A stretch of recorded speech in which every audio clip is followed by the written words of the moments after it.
So welcome to Unit 6. So at this point in the class, you basically know how to build almost anything. You know how to store data, how to create users, logins, cookies, all of that stuff. And basically, most web applications are different rearrangements of that technology. But what we haven't talked about is how to run your app at a large scale. It's easy to forget how big the internet is. You've been writing kind of toy applications, and it may have, one or two users, basically you and us. But if you want to start running your app for thousands or millions of users, obviously we're going to have to think about things a little differently. And that's what we're going to talk about in this unit. And that's basically called scaling. And when we talk about scaling, we can be running your program on multiple machines or storing lots of data or using lots of bandwidth. There's all sorts of different resources that we need to think about. And in this unit, we're going to talk about kind of different strategies for handling those types of things. So let's get started. Okay, let's jump right into things with a quiz. So why do we scale? What problems are we solving when we scale things? Do we scale so we can serve more requests concurrently? So we can store more data? So we're more resilient to failure? So we can serve requests faster? Check all that apply. Okay, so we can serve more requests concurrently. That's true. So one of the limiting factors of a website is how many requests a machine can handle at once. Each time a user connects to your machine, that uses what's called a connection. And connections take memory, they take CPU to deal with, and of course the CPU to handle the requests. So we want to scale so we can handle more requests concurrently. Okay, how about storing more data? Yep, that can be a reason to scale. Sometimes you're storing so much data that it won't fit on one machine or in one database, or won't fit in memory, or you need more disk space. There's all sorts of reasons that data might be a limiting factor: memory, disk, speed, and that's another reason to scale. So we're more resilient to failure. Yes, absolutely. Sometimes you add multiple machines into your system. You have multiple databases. We talked about that in Unit 3. We talked about replication. Replication is important for databases, so that if one of those machines dies or goes offline, you don't lose any data and your website still works. Same with your application servers where your programs are running. Sometimes those break or go offline or become disconnected or for whatever reason aren't accessible, and so you have multiple ones, so you're resistant to failure. And finally, to serve more requests faster. Yes, this is also an answer. It's similar to serving more requests concurrently, which requires the ability to handle multiple connections or many connections. Serving requests faster may require a bigger machine or some caching. There's lots of techniques for doing this, and that falls under the umbrella of scaling. So these are all good reasons to scale, and there are a handful more, but these are the types of things we're going to be talking about in this lecture. Let's have another quiz. I know it's rare to start a lecture with 2 quizzes, but this lecture is actually light on quizzes, so let's get them all out of the way. Okay, what things do we scale? This is similar to the last quiz you just did. Check all that apply. Do we scale bandwidth? Do we scale computers, their memory or CPU? Do we scale power? Or do we scale storage? Check all that apply. Okay, and the correct answer is, as you may have suspected, all of these. There are many different factors, and each website is a little bit different, and a different website may have different needs. Some websites, video websites like YouTube or Justin TV, bandwidth was a major factor because video takes a lot of bandwidth, and you have to figure out how you can support that much bandwidth. You're sending a lot of data over the wire, over the internet. Machines, computers.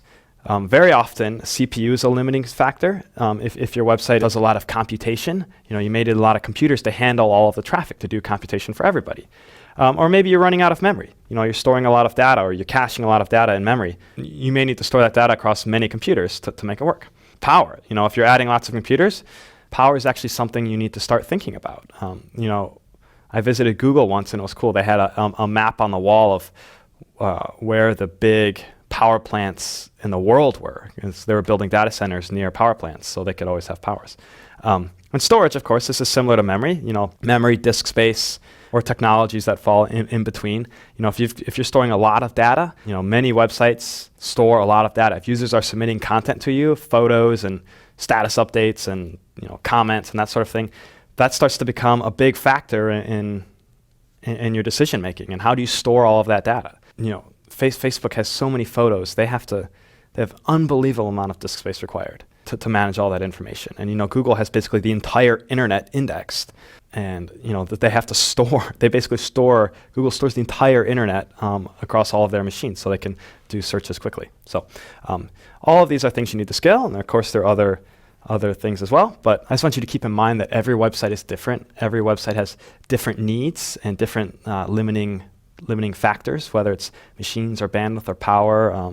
Anything can be the culprit when it comes to keeping your website online, stable, and fast. Let's talk about some different techniques for scaling, different approaches you may take in a particular problem. So the first thing you should think about is optimizing your code. If you have the option between buying a second machine and figuring out how to have two machines working together on your website versus making your code twice as fast, maybe it's easier to optimize your code. There are some trade-offs here. The cost of a machine plus the maintenance of having multiple machines. It means you need to figure out, you have to administrate these machines, make sure they're up, configure them, make two machines work together, all that stuff, versus cost per developer. That is development time. It takes some effort to optimize your code, and paying people to do that, or paying yourself, or considering the value of your own time for optimizing code versus adding another machine. There's a trade-off there, and that's something you should think about. At my company, that's something we think a lot about. What does it cost to pay a developer, and what does it cost just to add another machine? So kind of a big trade-off there. We're not going to spend a whole lot of time on this, on code optimization in this lecture, because that's really just learning how to program better. As you get more experience programming, you'll be able to write better and tighter code. And as you understand how compilers work, you can start getting even more clever, and et cetera, et cetera. So won't be covering it in this lecture, but you'll get better at it as you develop as an engineer. Another technique is caching complex operations. We are going to spend a lot of time on this in this lecture. So I'm not going to say a whole lot about it now, but this is the name of the game, caching. You can upgrade your machines, which basically means, replacing the machines you're using now with machines that have more memory, more disk space, faster CPU. Now, this is often a good option. Sometimes you don't have this option at all if you're using, a shared platform where you don't have control of the machines. But again, every couple of years, machines get substantially faster, memory gets cheaper, disk space gets cheaper, CPUs come in faster varieties and greater numbers. So again, just like you're doing the trade-off with code optimization versus adding more machines, you have the same trade-off here. Do we want to optimize our code, or do we just want to get a faster computer? This is a perfectly fine way to scale. And in fact, it's one of the easiest ways to scale if you have a system for replacing one machine with another without breaking your website. Or maybe you want to break your website for a little bit while you do this. So anyway, something to keep in mind. Sometimes it's an option, sometimes it's not. It's not as fun as optimizing your code, but it's often cheaper and easier. And finally, another approach is to add more machines, which we will also be spending a fair amount of time on in this lecture. The optimizing code and upgrading machines are fairly straightforward. Do it when you can. Caching and dealing with multiple machines working together in a system are more difficult, but ultimately you'll have to do them at some point as your website gets large enough. And that is what we'll be spending the most time on in this lecture, is how these two things fit together. Okay, so let's move on to caching. Caching refers to storing the result of an operation so that future requests return faster. Basically, if you do something once, whether it's a database query or rendering some HTML or anything that might be slow, you store the result so you don't have to do the computation a second time. Instead, you can just reference the previous result. So when do we cache? We cache things when the underlying computation is slow, when the underlying computation will run multiple times, when the output of said computation is the same for a particular input, so that we know, we don't have to recompute it every time because it's going to be the same every time, the output of this computation.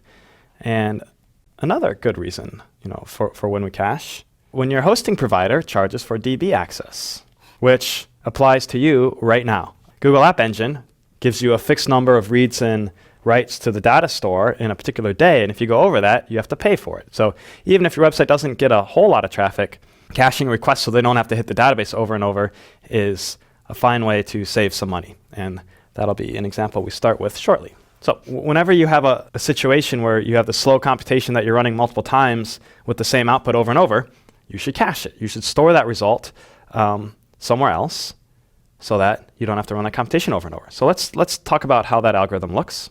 Let's say we have a function called dbRead, and this reads from the database. And it's slow.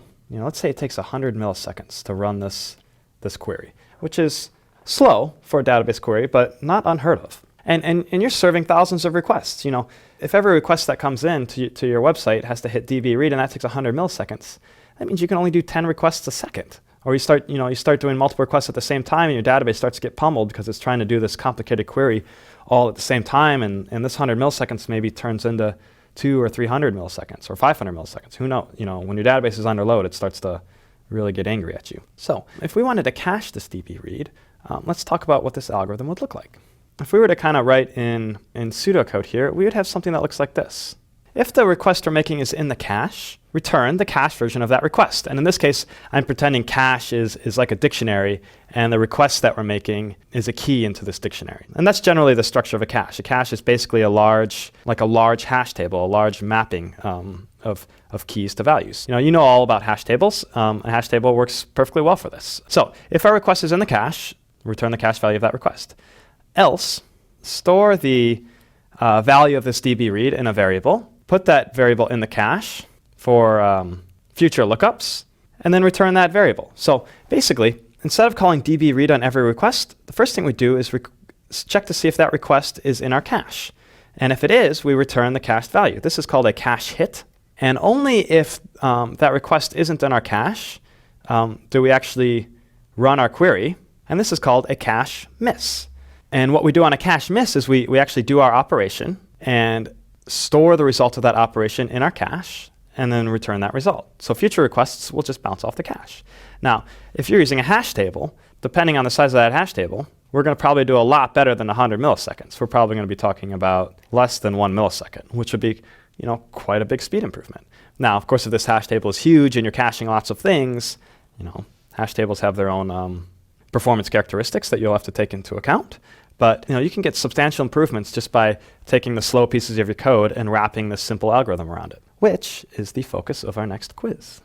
What I'd like you to do is implement that caching algorithm here in Python. So what I've given you is a function called complex computation. And this takes two numbers and it adds them up, but it's going to take half a second to do so.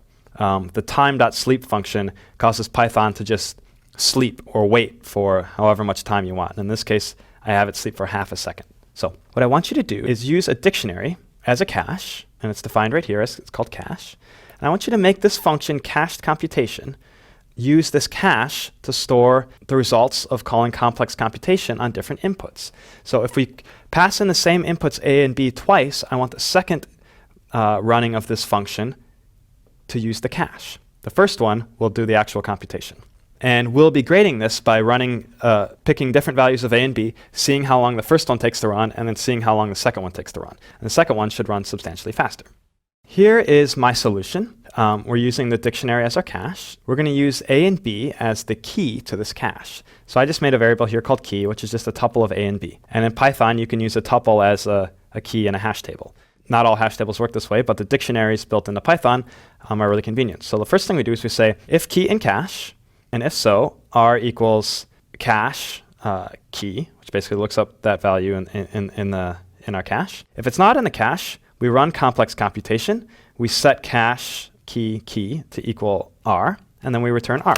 So let's see how this runs. Okay, so if I were to call cached computation with the inputs 5 and 3, we see the value 8 prints out. Okay, and it paused for half a second, but you'll just have to believe me.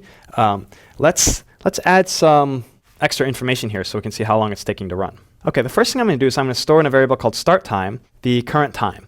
If you call time.time using the time library here, this will return the current time in seconds. That's just our starting point. And then we'll actually print our cached computation like we did before. And then I'll print how long it took to compute that. And so all I'm doing here is I say print, and then I'm printing the string. The first computation took %f seconds. %f is just like %s, except it's we'll print a number formatted a little bit better. And I'm going to print the current time minus the start time, which will basically give us how many seconds this computation took to run. So let's give this a run. Okay, and we see the first computation took just over half a second. And that makes sense because we sleep for half a second, and otherwise we're just adding two numbers, which doesn't take very long at all. Let's go ahead and run this a second time and see what happens if we run it twice in a row. Okay, so I just copied and pasted these lines, and we're going to run them a second time. So we're going to restart the start time, and then we're going to run the same computation again with different numbers, and we're going to print how long it took to run. So let's give this a run. Okay, so now we see we printed out two things. Printed out the result both times. The first time, the computation took 0.5 seconds, and the second time, when we had a cache hit, when we ran through this piece of code here, the computation took 0.000011 seconds. Which is substantially faster. So if we had to run this computation a lot, let's say we were returning the front page of ASCII-Chan and we didn't want to do that database query over and over again, and we cached it, we could get a substantial speed improvement. Now, who knows how long it takes to actually run to the front page of ASCII-Chan? We'll get to that in a little bit. But this is the general algorithm, and you should get familiar with this algorithm because you'll be using it a lot. There's lots of different ways you can cache things, lots of different types of caches and all sorts of things, but the algorithm is always the same. Check to see if something's in the cache. If it is, return it. Otherwise, compute it, store it, return it. So good job if you got that. And let's move along to a real-world example. Let's talk about ASCII-Chan and how we might improve it. I know you're thinking ASCII-Chan is probably perfect already, but that's not true. We can make it better. When a user makes a request to ASCII-Chan, we have to do a number of things. The first thing we have to do is we have to process the request. This basically means parsing the HTTP, parsing the URL, doing the URL mapping to the right handler, just kind of all of that overhead before our program actually starts to run. Figuring out what we're going to do with this request. That takes some amount of time. It doesn't feel like a lot of time because it's actually not right now. But if you're processing millions and millions of requests, yeah, all the time would add up. The next thing we do, which is much more substantial, is we query the database. We have ASCII-Chan, our program, and then we have our database that is full of ASCII art of little animals and stuff. Our program makes a request to the database, which runs and gives us our response. Depending on the complexity of this query, this can take a lot of time. Not to mention, it may not be free. If we're doing so many queries that App Engine starts charging us, that can be a big factor. The next thing we do in a request is we collate the results. We may have to do some sorting. We may have to prune some of the results out because they're spam. It's all sorts of things we have to do to manipulate the results. We have to convert them into these Python objects from our database results. All that little maintenance stuff to get ready to actually render our HTML. And then finally, we render our HTML. Now, if there's lots of HTML, this can actually take a lot of time. On Reddit, the actual time rendering all of that content, all of that HTML, was non-trivial, and that required some optimization. Now, in ASCII-Chan, things are pretty simple, but, like I said, every website's a little bit different. So what I would like you to do now, just a quick quiz to interrupt things, is which of these 4 tasks, given, you understand the nature of ASCII-Chan, your blog has almost the exact same structure as ASCII-Chan. Users submit things and we display a list of these things. Which of these items do you think is the best place to start when we're looking to improve our website? The correct answer, or at least the answer I'm looking for, is query the database. This step, querying the database, that means we're leaving our program and making requests to this other system, which in the leading nature of my description is obviously not as fast as these other things. And in the real world, the database is almost always the slowest piece. Sometimes you don't have a database, but when you do, it's almost always the slowest piece. And improving the speed of your database is something that is pretty important. Now, we talked earlier in this lecture about kind of the basic approaches to scaling. We said the first one was optimize the code. And when we're talking about a database, we're probably not optimizing code, but this stage of thinking means, have the appropriate indexes, make sure the query is sane, make sure you're only querying for things that you actually need, that the query is simple, those types of things. We're not going to do that here because our query is actually very simple and Google App Engine makes our indices for us. But this is always the first thing you want to check. If the index App Engine makes isn't optimal for the query you're running, you may have to make something by hand. So you should always start here.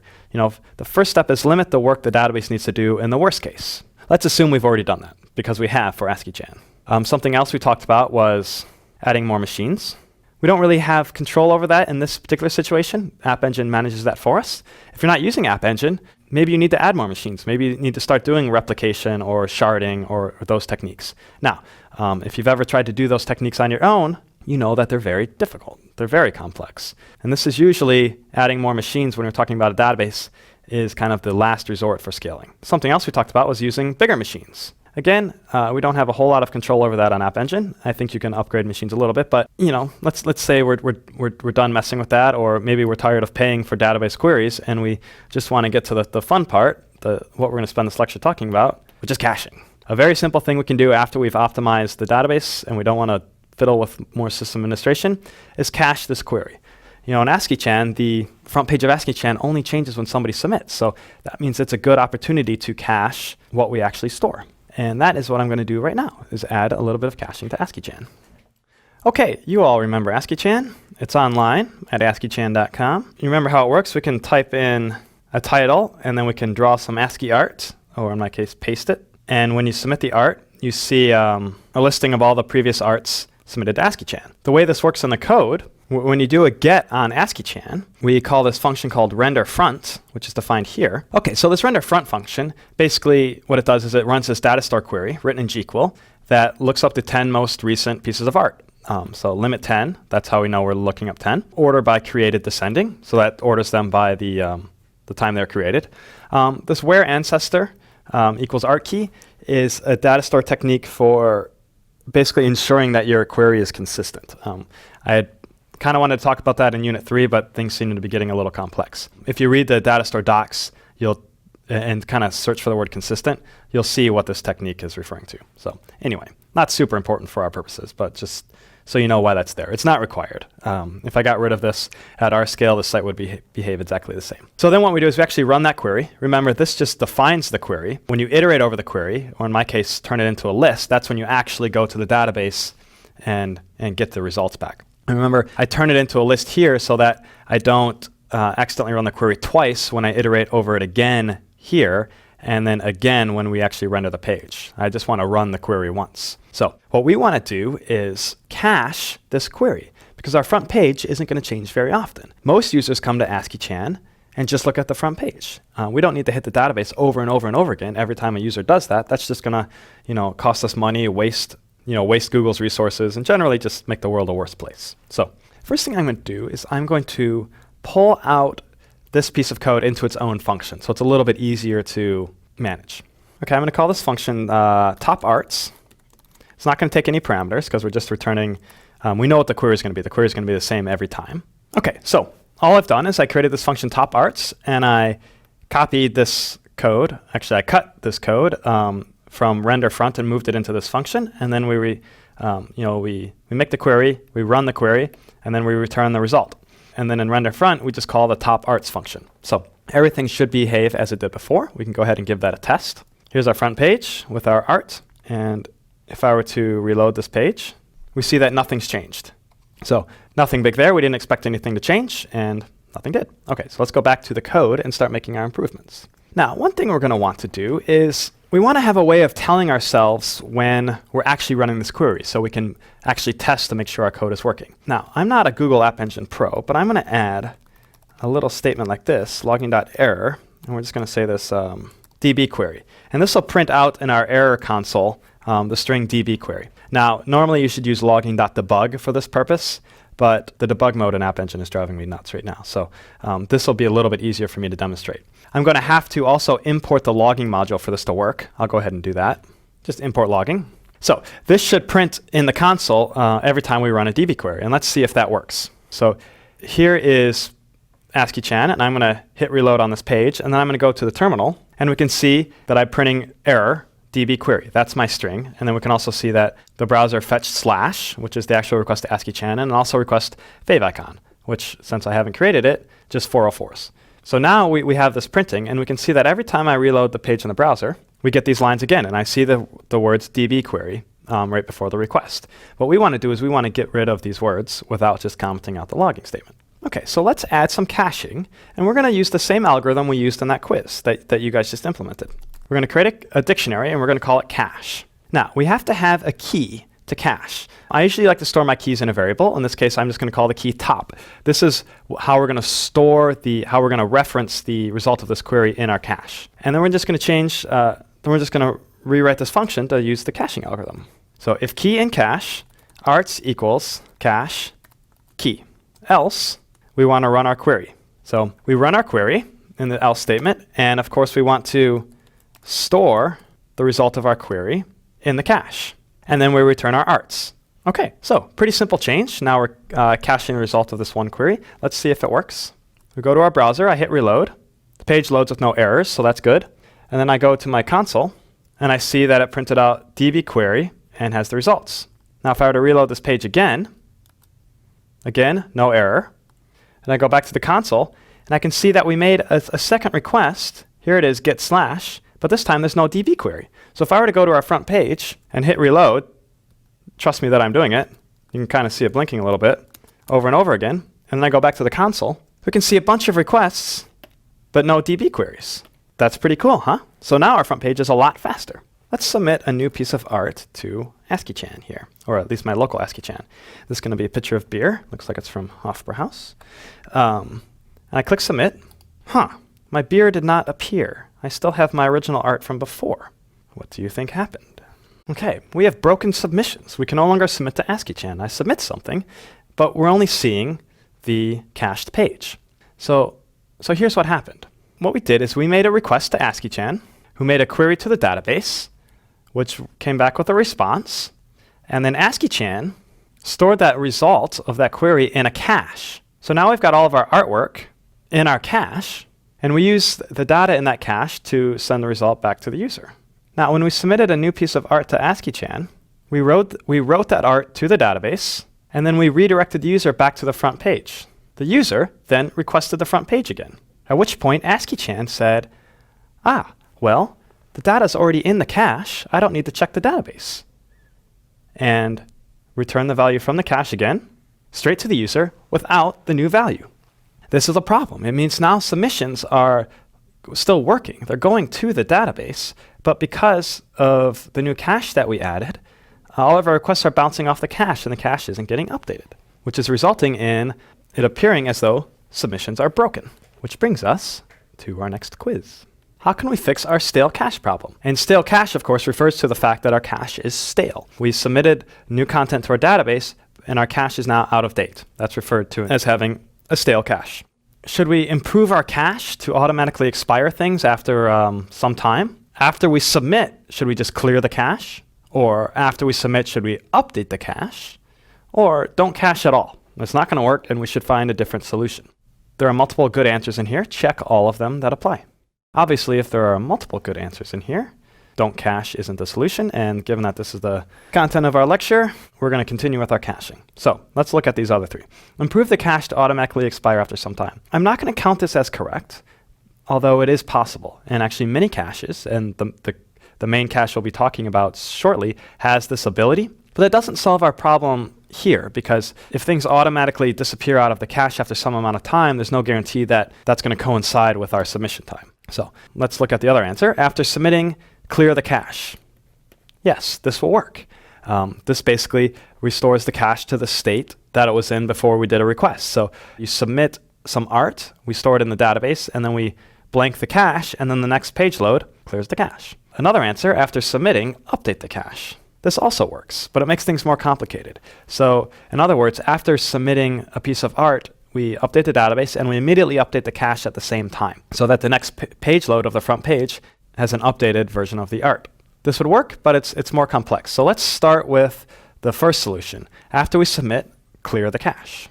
Okay, so we've seen this picture a few times. Let's talk about how our algorithm is going to change. So what we're going to do is, user makes a request, we go to the database, we run the query, we get the results out, we store them in the cache, and then we return the HTML to the user. That's kind of our standard use case, and then any future requests hit ASCII-Chan, bounce off the cache, and come back. Now, we're going to improve the situation a little bit so that when you do a database write, so we post a new piece of art, and we do our write to the database, at the same time, we're going to clear our cache, so that after we redirect the user to the front page, and the user fetches slash again, we're going to run our query, we're going to get our result, we're going to recache the new version, which has multiple things in it, and then return correct HTML to our user. So let's go ahead and see how that looks in the code. Okay, now, despite the complexity of that picture, this is actually a fairly easy change. Our rendering front page doesn't change at all. And our top arts function that runs the cache database query, this also doesn't change at all. The only thing that's going to change is that when we submit new art, which is in this function here, the post function, after we put this art in the database, let's just clear our cache, which looks something like this, cache.clear. Clear is a function on Python dictionaries that just basically empties the dictionary. In our case, this will work just fine because we're only storing one thing in the cache, so it's fine to just delete everything. Alternatively, of course, we could have just said cache, top equals none, something like that, but let's go with the simple solution for now. Okay, so let's see how this works. So here we are. I'm going to reload our front page of ASCII-Chan. We see our beer is here now because I changed the app, so our cache got cleared anyway. If we go to our terminal, we see that our most recent request did a database query. And if I go back to ASCII-Chan, reload the page again, and then go back to our terminal, we can see that our most recent request did not make a DB query. So that's pretty cool. So our caching is still working on the front page. Now let's submit a new piece of art to ASCII-Chan and see if the site still works. I'm going to put a few blank lines here so we can see where we were when we come back to this. Okay, so here we are in ASCII-Chan. Let's go ahead and submit a new piece of art. In this case, it's going to be a cake. Now, what should happen is we're going to store this in the database, clear the cache, reload the page, update the cache, and have our new piece of cake. Okay, so I submitted, and now we see our cake is here. Let's go ahead and look at our terminal to see all these requests. Okay, so we can see our post here. That was the submission. And then we responded with the 302, which is the redirect. And then we can see we print out DB query, and we see our front page request, and all is well. Now, if I were to reload our page again, here we go, and go back to the terminal, we'd see that the follow-up request didn't hit the database. So now we've got this cool system. When we submit to the database, we clear the cache, and then the next time we hit the front page, we rerun the query, and every page after that doesn't hit the database anymore. So now we're doing only as many database queries as we actually need. And so every user to ASCII-Chan won't have to hit the database unless there's a new submission for them. This is going to cut down on our database requests substantially. Instead of doing one database read on every page view, we're only doing one database read on every submission, which happens far less frequently. Okay, so we implemented our new algorithm, and before, in the original algorithm, we were doing 1 dB read per page view. This is really bad. This is doing a lot of unnecessary database reads. The name of the game when you're scaling websites is only do the minimum number of database operations that you need to. And in this case, 1 read per page view is the opposite of that. After our solution, we're only doing 1 dB read per submission. And since submissions are rare, most of our users, the vast majority of them aren't submitting new content, they're just reading content, we've cut down the number of database operations we're doing significantly. So when you're looking for speed and you're looking for efficiency and you're looking to not spend all of your money paying for database access, this is a much better approach than this one. If we're getting 1,000 page views a day and 10 submissions a day, we went from 1,000 dB reads to 10. That's a big improvement. And those are actually approximately the real numbers from ASCII-Chan. So, we just saved Steve a bunch of coin here. So good job, everybody. Okay, so I'd like to talk about a new concept called the cache stampede. So we've got our use case now. A user makes a request, and the request probably bounces off our cache and returns. Now, if a user makes a post request that edits the database, we clear the cache, and on the next request from that user, we go back to the database and update our cache and return to the user. The user submits, we clear the cache, and on the following request, we do the whole chain again. Now, a problem happens when we have many users. Say that one of these guys posts to the database, which writes to the database, which clears our cache. And then the rest of these guys, they're just browsing the site. They all come to the site at the same time. So we've got all these requests coming in to ASCII-Chan, and our cache is empty. They're all coming in at the same time. We just cleared the cache, and what's going to happen is they're all going to say, okay, the cache is empty, therefore we must all read from the database at the same time. Because they're all like, okay, cache is empty, we need to update the cache. And then bam, bam, bam, bam, bam, they all hit the database running the exact same query just so they can store it in the cache. This is called a cache stampede. And what happens is the database gets beat up, and that query that only takes a few milliseconds before, because it's a small database, actually can take a lot of time or may never return at all because all of the queries are blocking on each other. This was something we saw happen at Reddit. We kind of went through this whole process, kind of learning as we go. And cache stampedes are really painful. But the solution is fairly simple. So a cache stampede is when multiple cache misses from so much traffic create too much load on the database. Or not necessarily a database, but whatever slow computation you've got going on that you don't want to do very many of, that you're constrained for resources to compute. Let's have a quick quiz and see if we can figure out the solution to this problem. Okay, how can we avoid a cache stampede? We replicate the database to handle more reads, only allow one web request at a time, only allow one database request at a time, or database query at a time, or don't clear the cache, but instead overwrite it with new data. The answer that I'm looking for is the last one, but let's go through the other ones. Could we avoid a cache stampede by replicating the database? Yeah, in theory, but it's not a very good solution because, as we said, there's a cost to maintaining multiple machines, to running database queries. It's probably not the right approach, but it could work if you had enough databases to handle all of the reading you're doing. Only allow one web request at a time. Now this could kind of sort of work, but it means, when a request comes, you basically queue up all of the simultaneous requests that you're receiving so that only one person is hitting the database at a time. This could also work in theory, but then you've got to queue up these users somewhere and it slows down your site, and it's generally probably going to be fairly painful. Only allow one database request at a time. This is similar to what I just mentioned. So we'd have to basically have all these requests, basically block or wait on one request that's actually updating the cache or doing the query, that sort of thing. You could either do it in your web application, which would be tricky, or you can have some sort of lock in your database. Either way, it's not going to work out as well as you would like. And finally, we just don't clear the cache.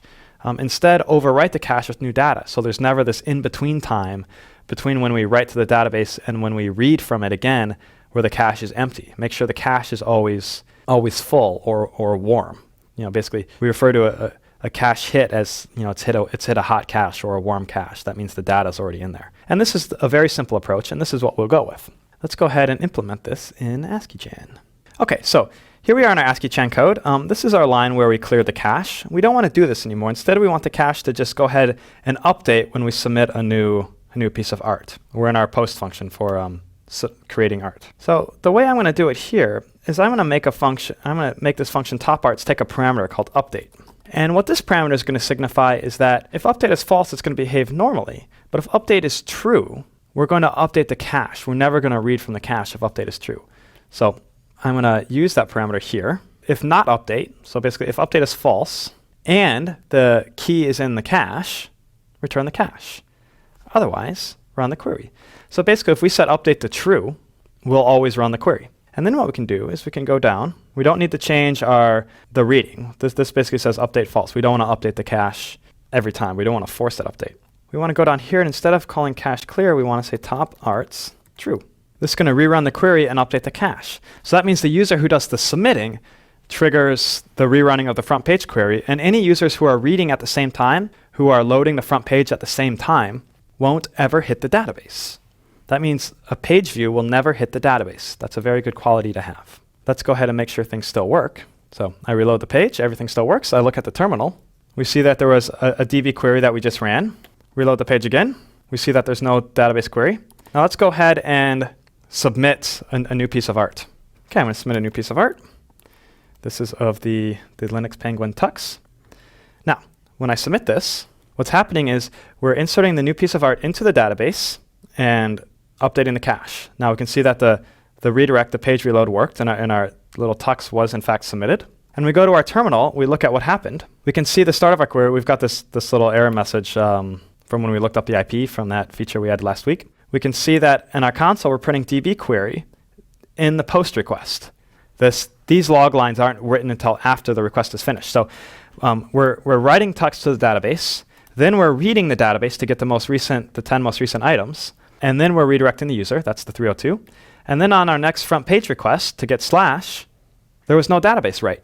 So that means We're still doing the same number of database reads as we were doing before with the other solution, except the database read is triggered on submission and not on page load, which has a really nice property in that there's no database read for the front page load ever, unless the cache is completely empty. Okay, I'd like to go over each of the approaches we've talked about and kind of the different properties they have. So the first approach was no caching. And this meant on every page view, we were doing a DB read. And when we submitted a new piece of art, there was no DB reads. Then we did this kind of what I would describe as the naive caching approach, which was basically have the basic cache. If the cache is empty, do the DB read. And if it's not, return the result. And we'll add a third column on the edge here called bugs. So the naive caching only does a DB read on a cache miss and doesn't do any reading on a submit, and is full of bugs. Or at least has one bug where the front page would become out of date, the front page would become stale. So then we started clearing the cache. This has the same property of doing a DB read on a page view, no DB read on a submit, and no bugs. Then we improved to the kind of the refreshing of the cache. And so this means we're no longer doing any DB reads on page views, or very rarely. Basically only the first time our app turns on and the cache is empty and that first page view. Every other page view after that is cached, which is a really nice property to have. And we're doing 1 DB read per submission, and it works. Now, the difference between these two and this one is the notion that a page view doesn't hit the database hardly ever. And that's a really nice property to have. You should always be striving to have the situation where a normal, unlogged in, basic, viewer of your website doesn't touch the database. And I'm going to kind of condense that down to the notion that simple users shouldn't touch the database. Basically, they're just lurkers. They're just reading. They're not changing the site, so they shouldn't be touching the database. Everything should be cached and ready to go for them. That makes the user experience better because the request will be faster, and it keeps your load down because you can add many of those users, and because they're just bouncing off the cache, you don't have to do very much work to serve them. You don't have to actually hit the database. Now, there's a fourth approach that we didn't implement yet, which is the most aggressive of all of these, and I'm going to kind of refer to this as distinct from refreshing the cache. I'm going to call it updating the cache, and I'll talk about this approach in just a sec. And we can get to the state where on a page view, on a simple page view, we do 0 DB reads ever. And this is slightly better than rarely. And we don't do any database reads on submission either. And it works. This is a really nice property to have. Now, of course, we still do our database write. You notice we haven't been optimizing writes at all because you've got to store this. You got to store the submission at some point. But you can cut down on the database reads, lower them to both 0 by keeping your cache completely up to date. And I'll show you how we might do that right now. Okay, we're going to look at this picture one more time here. We know all the pieces now, the user, the ASCII-chan, the database, and our cache. We're going to talk about a new situation here. So let's pretend our cache is already warm. It's got some pictures in there. And we're hitting the front page, which hits our cache, which returns the result that we send back to the user. Nothing too complex there. We're not hitting the database because we're only doing reads. Now, what happens is when we do a database write, we're going to send that write to the database. We're simultaneously going to send that write to our cache as well. And so this gets a little bit more complex. We're going to send the write to the database, and instead of immediately rereading from the database to update our cache or clearing our cache, we're just going to update the cache. We're going to say, okay, this affects the front page, so let's find that front page cache, insert our new piece of ASCII art into the cache, and then from then on, that follow-up request, that redirect, that follow-up request to slash is basically going to bounce right off the cache again. And so we never did a database read during this whole process. We're just writing only. The only time we would do a database read is when we start up the app for the first time and do that first request. Or maybe we have a program that does that for us, so no user ever does a database read. And this is actually how we do things on Reddit now. Every listing you can look at is stored in its own cache, and when you submit a link or do a vote, we update all of the appropriate caches, all the different cache keys that may be affected. So we've kind of introduced the trade-off here of complex inserts versus database reads. On Reddit, we actually do this. We have different cache key for every listing you might look at, for every sorting, for every subreddit, all et cetera, et cetera. And when you submit a link or you vote, we have to update all of the possible listings that could be affected by that action. On the flip side, Users are pummeling the site all the time and they never read from the database. And so we have complex inserts plus speed, which is nice, but complexity is complexity. On ASCII-chan, we probably don't need to do this right now. Our site just isn't at that scale. It doesn't, a cache stampede isn't a realistic threat because we don't have that many users. But if we did, this is the kind of approach we'd want to take. And so this is kind of the name of the game when caching. If we want to keep this cache totally accurate without doing database writes, we're going to have to do, complex code. So one thing to keep in mind is the more accurate the cache, the more complex the code. And these are the decisions you'll make as you build your website. And as you're scaling, this is probably the ultimate solution you want to look to when you're kind of caching your database, if the solution works for you. Okay, so we've taken a fair amount of load off our database. Now, if we were to go through that whole solution, we'd only be doing database writes, and we'd very rarely be doing a database read at all. And this is a big improvement over doing a database read on every page view. So let's go back to what our request does. On every request, remember, we process the request. This was HTTP URLs and all of that stuff. We did the DB query, the database query.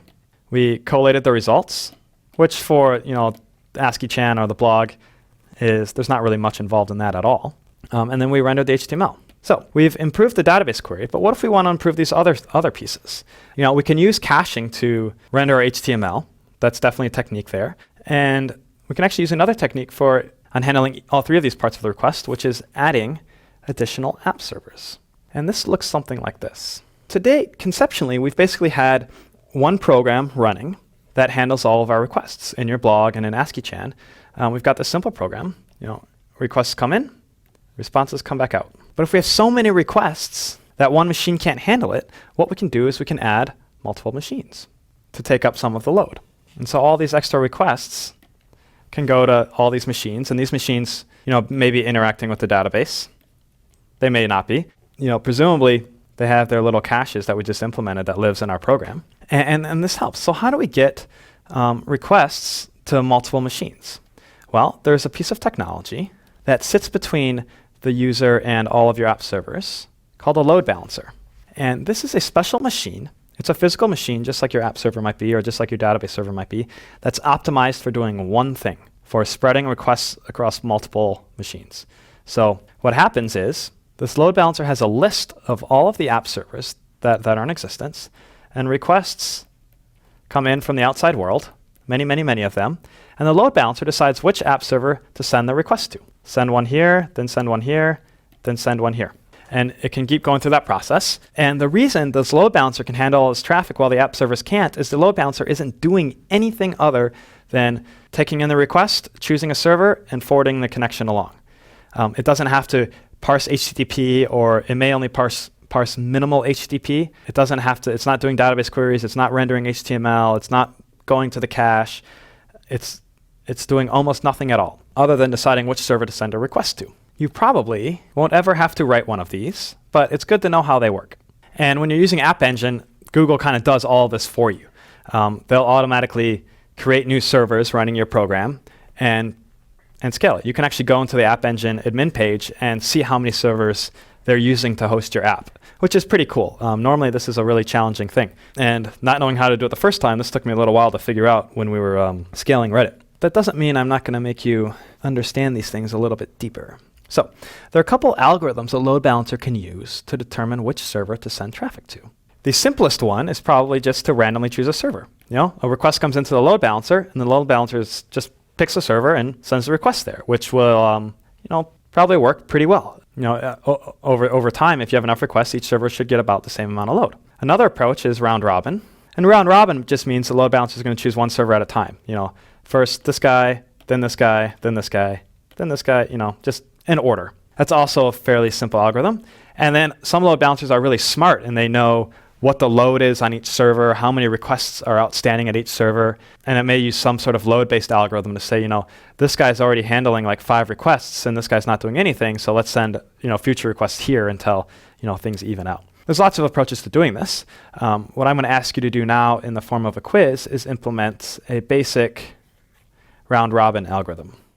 Okay, here is our little load balancer simulator. I've given you a list of servers 1, 2, 3, and 4, and I'd like you to implement the function getServer that returns which server we should send our connection to.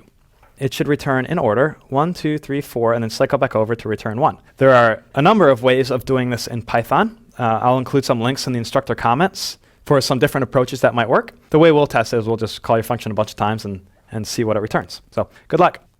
Okay, here's my solution. So what I'm doing is I'm using a global variable, which is not a great habit to get into, but it works in this simple case, to store the index into the list, basically which server we're on. And I started at -1 so that the first time I incremented it, it increments to 0. So we'll be at position 0. I'm using the global keyword here, which basically tells Python to use the global n, the n defined outside this function, instead of making a new variable called n. If I didn't have this global n, this line would raise an exception saying n is not defined.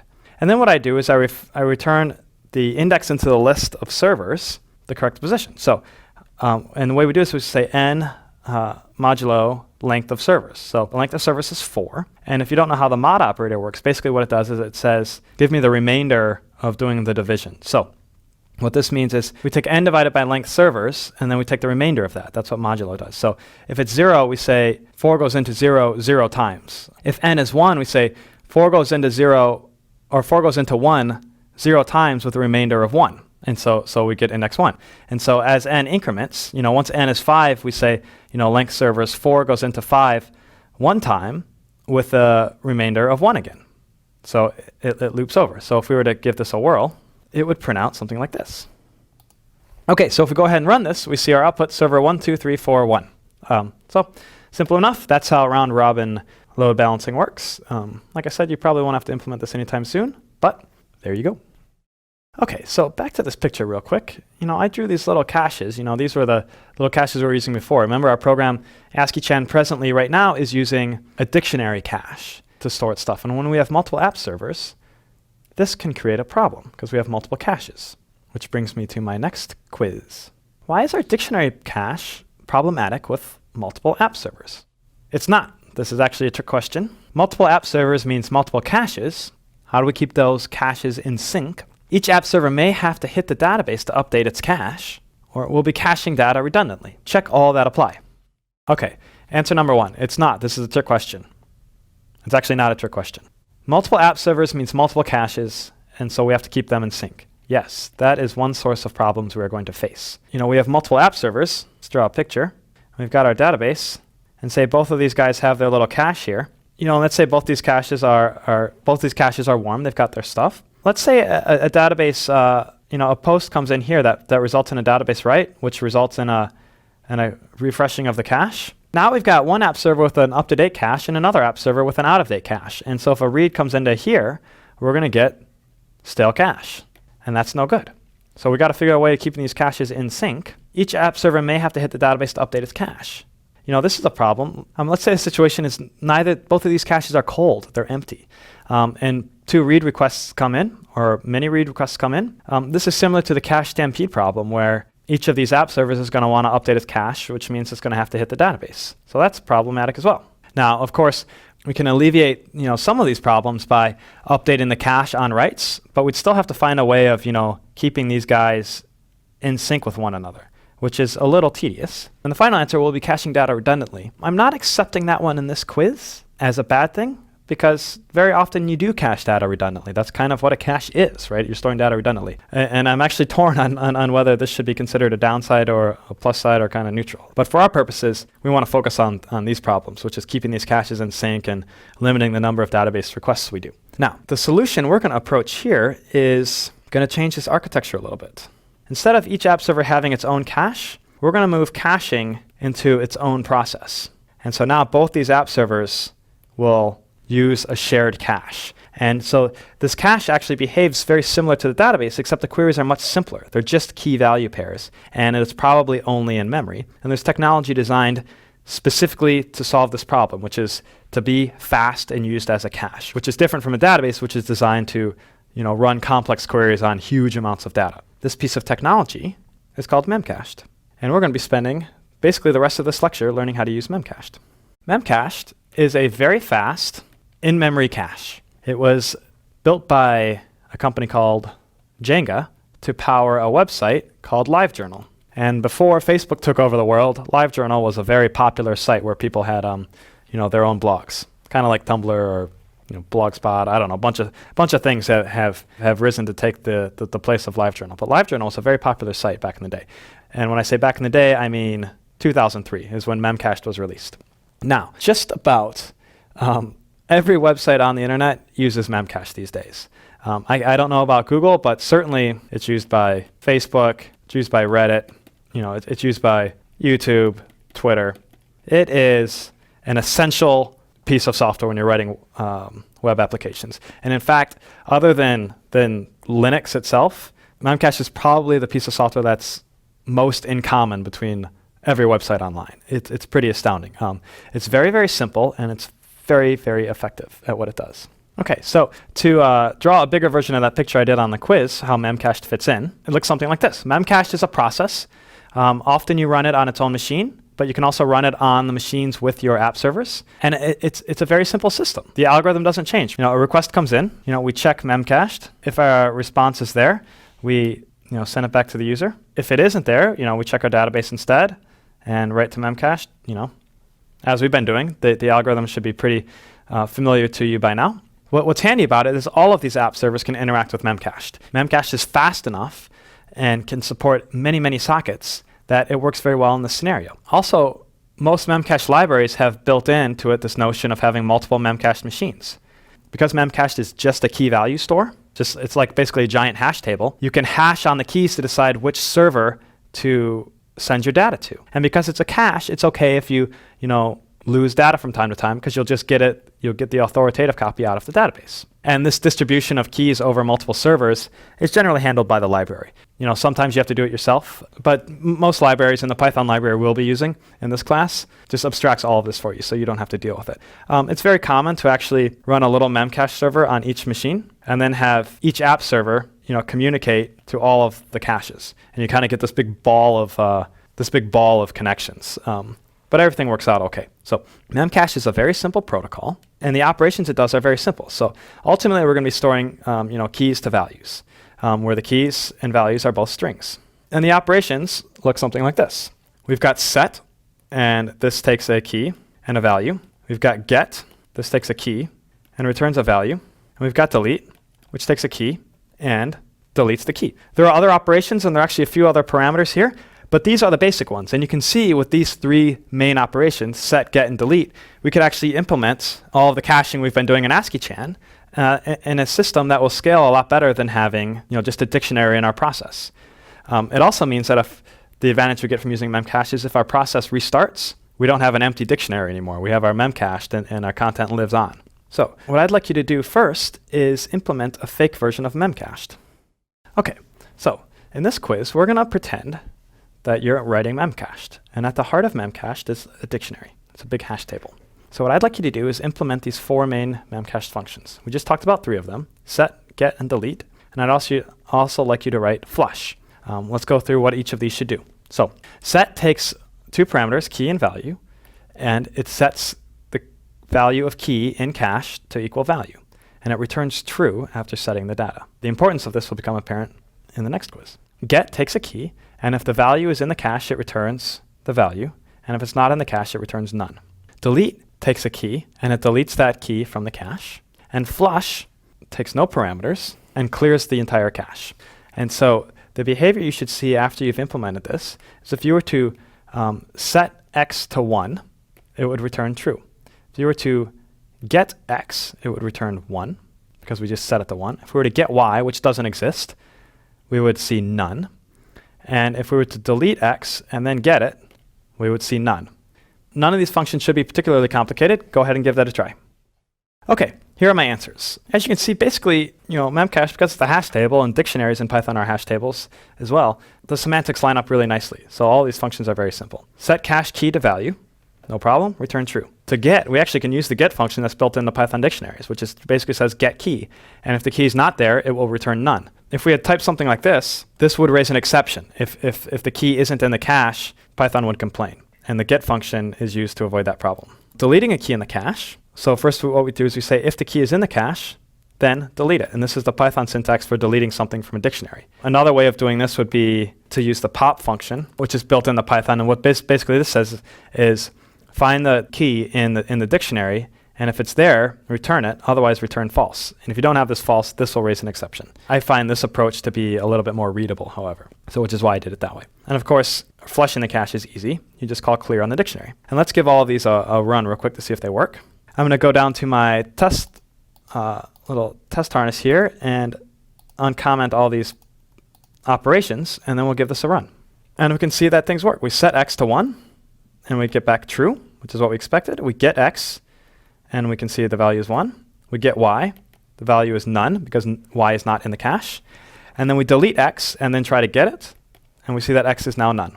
Okay, so our basic cache is working. Good job on that. And let's move on to some more advanced memcached. Okay, so one of the handy properties of memcached, and one of the things that makes it different from a normal database, is it stores everything in memory. That's why it's so fast, because reading from memory is very fast. Reading from disk can be very slow, which gives memcached a couple of properties. One is that it's fast. Two is that if you restart memcached, you lose all your data.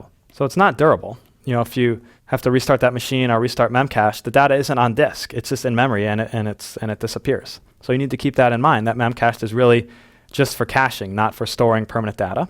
Finally, the amount of data we can store in a particular instance of memcache is limited by how much memory that machine has. Or maybe you have a system of machines and your memcache library is balancing over them. You can still only store so much data. So what happens when you try to store more data than there is memory available? And let's do this in the form of a quiz. Now, I know I haven't told you the answer to this, but see if you can figure it out. One of these answers is correct, and I'll explain after you give it a shot. Okay, and the answer is memcache just throws away data that is least recently used. So as you insert more and more keys into memcached, if there's not enough room, keys that you haven't accessed in the longest amount of time just get purged from the cache automatically. So the cache automatically has the most recently accessed things. Let's talk about some of these other answers. It doesn't throw an error. Now, if this was a database, it should throw an error because you want your database, you rely on your database to store your data. And if it's not going to be able to store it, it should tell you. It shouldn't just silently, accept new data and throw away old data or something like that. But memcached, it's not an error to store too much data. It can only store so much. The next answer, throw away data that is least frequently used. This is commonly referred to as an LFU cache, least frequently used. This is a common way of doing caches, but memcached doesn't do it that way. They use what's called an LRU cache, which is least recently used. Least frequently used implies some sort of notion of keeping track of how many times each key is accessed. It's a little bit harder to implement than least recently used, which is just a simple sort. Just throw the key to the front, add the key to the front of the list. And the final answer, write the extra data to disk. As we said, memcached is entirely in memory. There are variations of memcached that write extra data to disk, but writing to disk means it's a performance trade-off. Writing to disk is slow. Reading from disk is slow. If you want to be writing data to disk, memcached probably isn't the right solution for you. You can use a database, or you can use some other piece of technology that's kind of splits the difference. Sacrifices a little speed for a little bit more durability or space or whatnot. Okay, the next thing we're going to do is add. Let's replace our dictionary cache in ASCII-chan with memcached. Okay, here we are in ASCII-chan. Fortunately, memcached is there's a version built into the App Engine that you run on your local machine, so you can develop against it. And then when you deploy your machine on App Engine, Google has memcached already spread out for you across many machines, and you don't have to deal with it. So that's a very nice convenience. First, what we do is we import it, which is it's in the Google App Engine API memcache. So we do that. And now let's replace our dictionary cache with memcached, which should be pretty straightforward since the two behave very similarly. Okay, the first thing we can get rid of is this cache line. We don't need that anymore. So we got rid of our cache dictionary. Let's use the memcache library now. Now this syntax here, key and cache, and all of this stuff is specific to Python dictionaries, so we need to get rid of that. Instead, let's try to look the arts up out of memcache. So it's going to be arts equals memcache.get key. Now, in memcache, in the official protocol, both keys and values need to be strings. In this library, values can be Python data types, and the memcache library that Google provides will convert your Python data type into a string. And then when you fetch the data out of the cache, it'll convert it back into your Python data type. So we can still store our art objects directly in the cache, but the keys need to be strings. And so we're going to use top as our key. Now we're going to change this if statement a little bit, because now we just looked up arts out of a memcache, and if it's not in the cache, arts will be none. So let's structure this like so. If arts is none or update, run the query. And we don't need that other line. Now, so the query doesn't change. We need to change this line to set the key in the cache, which is this memcache.set key arts. And that should do it. Okay, so let's go ahead and try this out in our browser. We're in our page now. If I reload this page, we can go to our terminal, and we can see that we ran a DB query on our GET request. And if we were to reload that page again, I reloaded it, you would see that we don't do a DB query. Pretty cool, huh? I would like to show you something. Built in the App Engine is an admin tool. If you're running App Engine, you can go to _AH/admin/memcache, and you can actually view the memcache thing. If I reload this page, it says that we have one item in our cache. And if I were to click flush cache, we can actually clear the cache. And if I were to reload this page and then check out our console, we can see that we ran a database query again. And if I go back to our page here and reload it, we can see that we have one item in our cache because we just loaded it. This is kind of neat. You can type in a key here and click display, and it'll show you the value in that cache. And in this case, it says top is pickled. Pickled is the Python library for converting a Python object into a string. And the Google Memcache library is automatically doing that for us. So yeah, pretty neat handy tool here. If you want to test your caching, you can sit here and flush it, and you can see how many items are in the cache and manipulate it that way. So anyway, that's how you implement add memcache to your app. Once you understand the algorithm for caching, check the cache, return the value, hit the DB, that sort of thing, using memcache is a cinch. Okay, so adding memcache to ASCII-Chan gave us two new properties that are really nice. One is that our cache survives restarts. Before, when we were using that dictionary cache, if we updated our code, either locally or in production, our cache gets cleared. That's not a good quality. Or if, in production, if Google for some reason moves us to a different machine or something like that, which can happen, our cache would get cleared, which is also, it's just not a good property, especially if you have a lot of traffic. And our app is now stateless, which is the key to scaling. What stateless means is our app, between any two requests, stores no state. And that means a number of properties come from this. There's no state between requests, which means our apps are now interchangeable, which means we can have multiple apps without any drama. We have our load balancer, we have our memcached, and in between those two pieces of technology are as many app servers as we need. Adding more app servers is easy. Likewise, removing an app server is also easy and not painful. And it means our apps can be scaled independently of our cache and our database. So we've got our app servers, we've got our database, and we've got our cache. And if we find ourselves needing more app servers, we can add one. Let's add our load balancer in here for good measure. And so now we've got all these pieces. If we need another app server, we add one. If we need another memcache, we add one. And our library takes care of putting our keys across multiple caches. Having lots of caches means we won't have to scale our database quite so fast. But if we need more databases, we talked about this in Unit 3. We can go with replication, or we can go with sharding. But now you're starting to see the kind of the bigger picture of how a website might grow. If you're really data heavy, you have lots of databases and maybe lots of caches. If your database is very read heavy, but it's not actually a lot of data, you'd have more caches. If your application is very computationally intensive, maybe you have lots of app servers and you don't need so much database support or not so much cache support. But what we want to do is we want to make sure that all of these different pieces can grow independently. And that's kind of what scaling is all about, is putting yourself in a position so that when your app is constrained in different ways, you can grow each part kind of independent of the others. And now that our app is stateless, it's really easy to do that. And memcached helps a lot because all of the state is either stored in cookies, the DB, or memcached, but not the apps. And that's really handy. I'd like to talk about some advanced cache updates. Say we have this problem where multiple people submit posts to ASCII-Chan at the same time, or submit to your blog at the exact same time. Let's say they hit multiple app servers or different app servers. They both write to the database at the same time, and then they both update the cache at the same time, overwriting each other. This can happen. This is a type of race condition where two updates come in at the same time, and we don't know what order to handle them in, and they both squat. Basically, one tramples the other. If we were to draw this in a picture, it looks something like this. Say we've got two app servers. Here's an example of the problem. And we've got our database, and we've got our cache.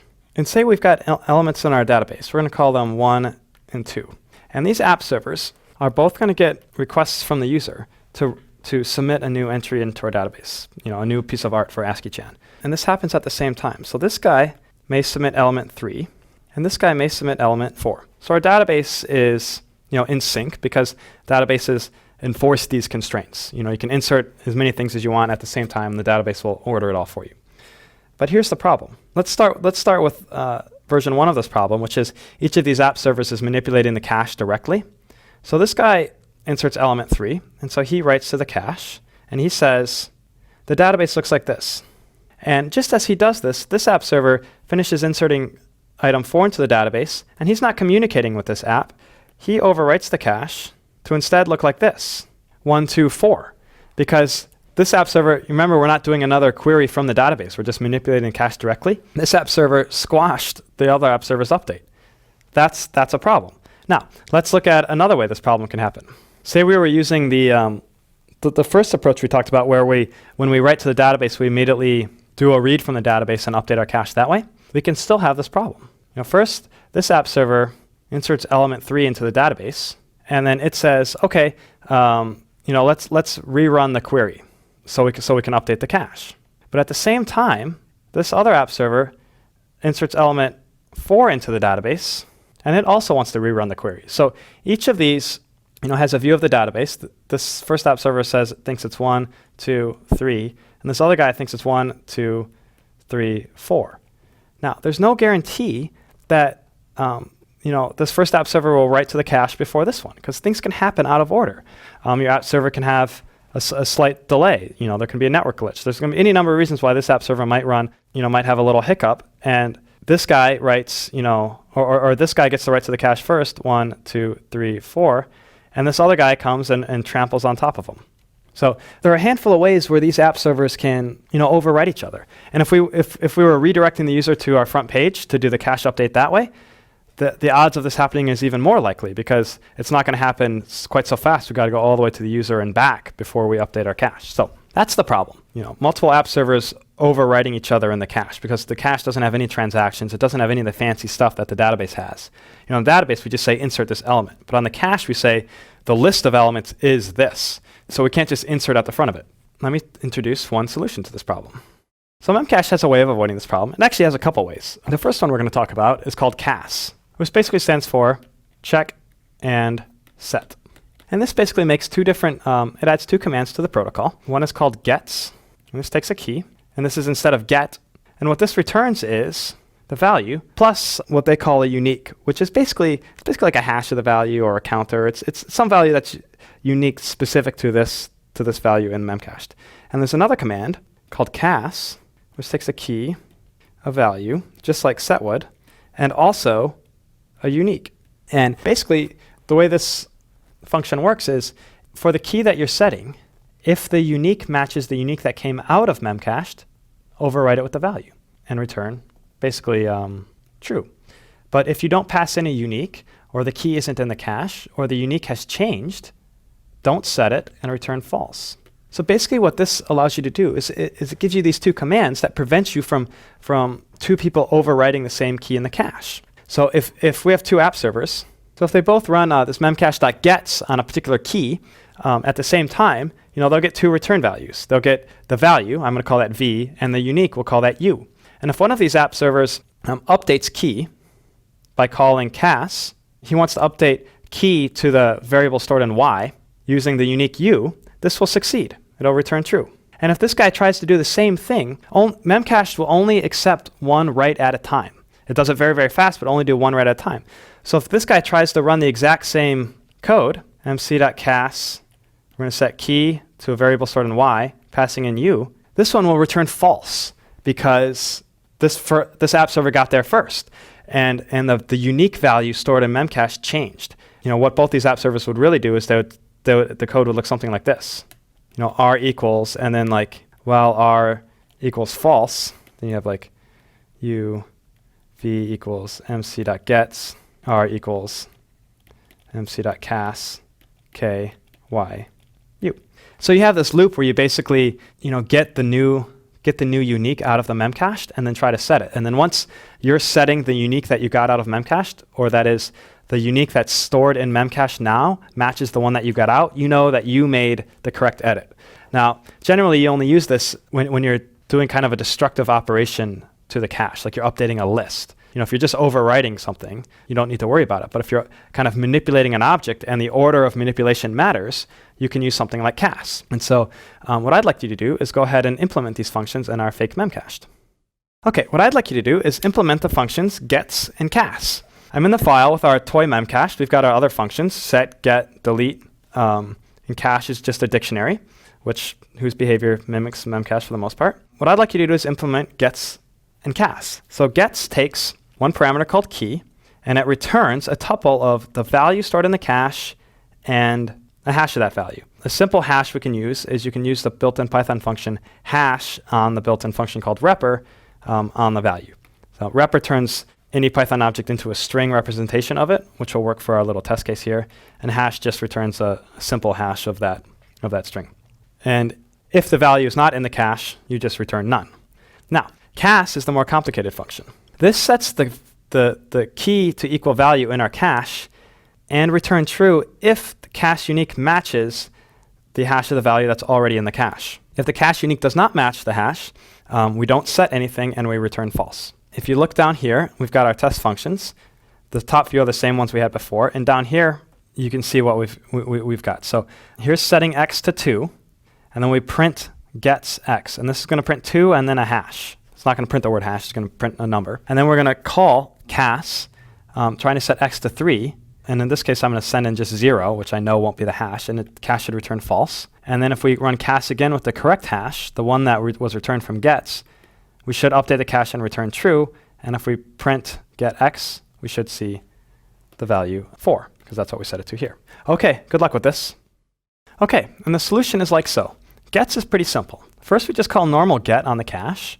And if there was a value, return that value plus hash repr v, which will just return a nice hash of the value for us. Now, here's the cas function. First, we call gets, and if the value is actually in the cache, we have our value in our unique, and then we compare the unique we got from our cache to the unique that was passed in, and if they match, we call set, and we return the value of set, which in our case always returns true. Otherwise, we return false. Simple enough. Let's go ahead and give this a test. Okay, first I'm going to run the basic functions. It should print true, 1, none, none, and then a tuple of 2 in our hash, which in this case is this number here. And then it should print false because we tried to overwrite x with the value 3, giving it the wrong hash, in this case 0. And now that we have our hash, let's go ahead and paste that into here and see if these next two statements run.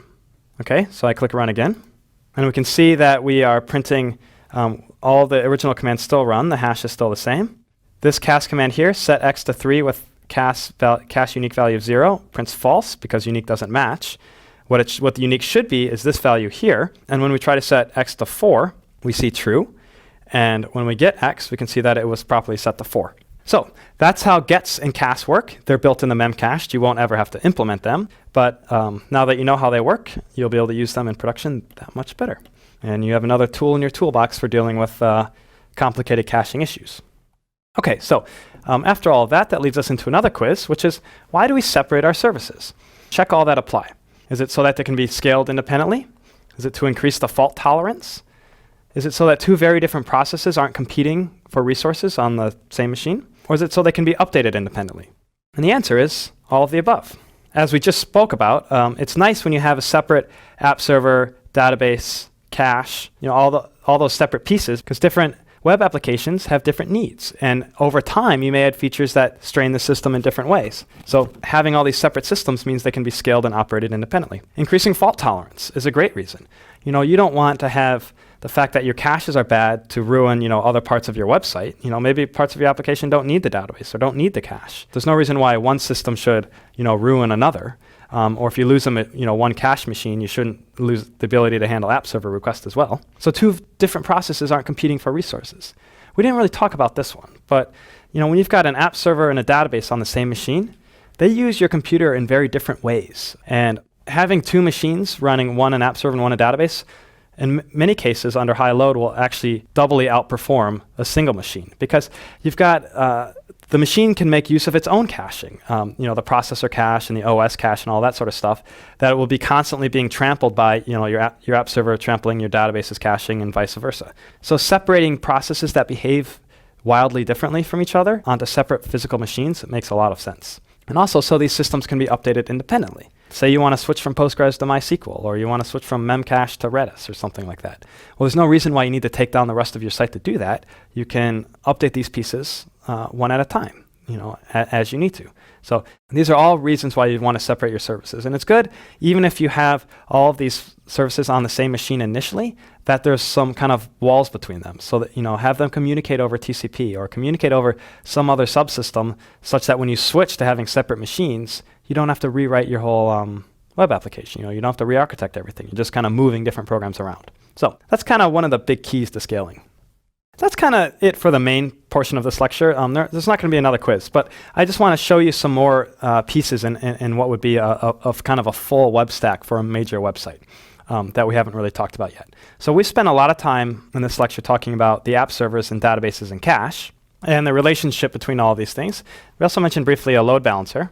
There's some more pieces in here that a large website may have. So right now, requests go from the load balancer to the app servers, who then go to the DBs or to the cache. What if we get so much traffic that one load balancer can't handle it? Well, then we can add a second load balancer. But what load balances the load balancer? Well, generally you do something called DNS round robin. And what this means is DNS is the system that converts a domain name into an IP address, and that generally doesn't happen on your machines, or that's cached all over the internet. There are DNS machines all over the internet that all cache each other's information. So what you would do is you would give a website like Udacity.com, instead of mapping to one IP, it may map to multiple IPs, one for each load balancer, and then different machines in different parts of the world or different times of day or on different requests might get sent to different load balancers. And that's one way at a very, very high level to spread huge amounts of traffic across multiple load balancers. Another thing you may have either behind your load balancers or in front of them is another cache. And this is like basically just an HTML cache. And this cache may intercept requests before they even get to the app server. And this may cache HTML and images, all sorts of stuff that we know are not going to change for this user. Say it's a request comes in with no cookies, so we know the user isn't logged in. We don't have to do any dynamic requests. We don't have to do anything special. Well, we can just cache the entire result of the page. All of the HTML we're going to return, not just the database query. Some examples of this technology are Varnish is a really popular one. We use this at Reddit and Hitmonk. It's really nice. Squid is another one. And a lot of people build their own, because if you're at this scale, there's a high likelihood that you need a custom solution here. But you can have basically more caches in front of your app server. Another thing you can do is use what's called a CDN. And say you've got the whole internet here. And a CDN is basically a content delivery network. And these are usually third-party companies that you would pay to cache your content all over the internet. So they would intercept your DNS requests. They'll have machines all over the world. You basically have your DNS, instead of pointing at your load balancers, point at the CDN. And it may point at, maybe do some round robin thing to different machines and that sort of thing. But basically these machines are just big caches, just kind of like this Varnish cache here, that say, okay, before I even send the request to my customer, do I already have it cached? And these are just, they're basically just a big cache. So the name of the game is caching. And the question is, at what level do you cache? And we've only been talking about caching DB requests, but you can also cache, entire responses, or you can pay somebody else to cache the entire response all over the internet. And a lot of the biggest websites do this. Reddit pays a third-party company to do so. Facebook and Google have data centers all over the world, and so they do it themselves. But as you grow and grow and grow, the challenge is, how much of this content actually is different on every request and how much is the same. And content that is the same can be cached, and you push that cache further and further away from you and closer to your customer to get higher and higher speeds. And when the content can't be cached, you need to add lots of app servers and internal caches and internal, custom systems for dealing with this type of load. So that's kind of how the whole picture may look, once you're at a huge scale. So I hope you enjoyed this lecture. A lot of the stuff in this lecture I kind of learned the hard way on Reddit, doing, starting with one machine and then 2 machines and splitting apart the services and all of that. We made a lot of mistakes along the way. And actually in Unit 7 is when I'll talk specifically about the process we went through of going from one machine to many machines as we were growing.